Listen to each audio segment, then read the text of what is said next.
Viti 2025 për Republikën e Kosovës ka qenë vit zgjedhor. Argjend Fetahu, kryetari i Aleancës Kosovare të Bizneseve për rrafshin e Dukagjinit, ka thënë se si pasojë e problemeve të mos konstituimit të qeverisë dhe faktorëve të tjerë, situata për komunitetin e bizneseve nuk është e mirë. Situata nuk qëndron e mirë në sektorin, në komunitetin e bizneseve në nivel vendi, sepse Kosova është, siç e dinë gjithë, viti 2025 ka qenë vit zgjedhor dhe pa qeveri dhe pa parlament, ku shumë ligje nuk kanë kaluar se s'ka pas qeveri.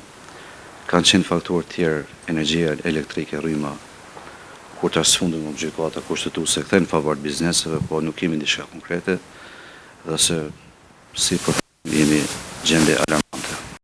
Fetahu ka bërtuditur se gjatë vitit 2025, shifra e importit nga vende të ndryshme kap vlerën prej 7 miliard eurosh, por eksporti ka qenë në një përqindje shumë të vogël. Import kemi pas në vitin 2025, import në vlerë 7 miliard euro nga vendet të ndryshme, import. Ndërsa eksport kemi pas një përqindje shumë të vogël, sepse kanë qenë këto faktorë si që kemi nëse ka dhe në të kaluar, domethënë ka qenë energjia, qeveria, ka parlamenti,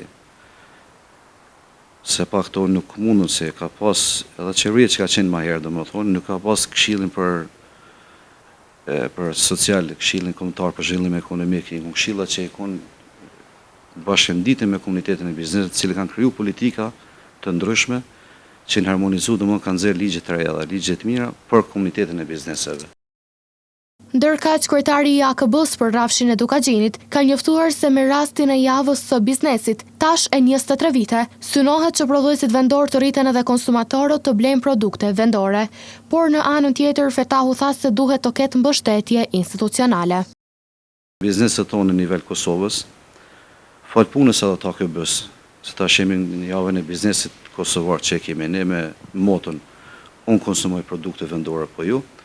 I bëjmë 23 vite që mirë me këtë aktivitet çdo vit, që prodhuesit tonë vendor t'i rrisim dhe konsumatorët tonë domethënë t'i sensibilizojmë me produktet tona vendore. Dhe kjo ka ndiku goxha mirë, duke nisë nga viti 2002 me krahasu 2002 me 2025 jemi shumë mirë.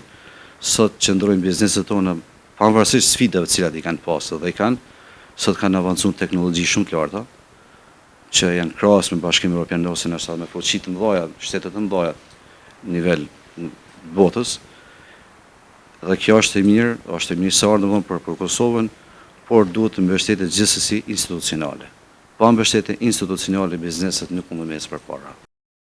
Për fund, Fetahu nga AKB apeloi qytetarët që ta shfrytëzojnë të drejtën e votës në zgjedhjet parlamentare që do të mbahen më 28 dhjetor, sepse për shkak të mosformimit të qeverisë, për komunitetin e bizneseve po vërehen humbje të mëdha.